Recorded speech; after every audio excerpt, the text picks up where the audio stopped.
வாழ்வில் நிகழும் நிகழ்வனைத்திற்கும் தொடர்பு வேண்டுதலாகும். பதி எப்படி இருப்பார்? என்னுடைய வாழ்வு சுகத்தில் திளைக்க வேண்டும். மனைவி எப்படி இருப்பாள்? அவள் நல்லாளாக விளங்குவாளா?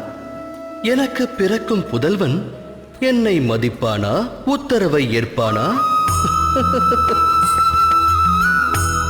மனித மனம் தனது வேண்டுதல் அனைத்தும் நிறைவேற்றுபவரிடத்தில் பரிபூரண மோகம் கொள்கிறது. அங்கம் கொள்ளும் ஆசை பங்கம் விளைவிக்கிறது. காரணம் என்ன? ஏனெனில் ஆசை என்பது மனித மூளையை வியாபிக்கிறது. ஒருவரது ஆசையை உற்றவரே அறியாவிடில் மற்றவர் எவ்வாறு அறிவார்?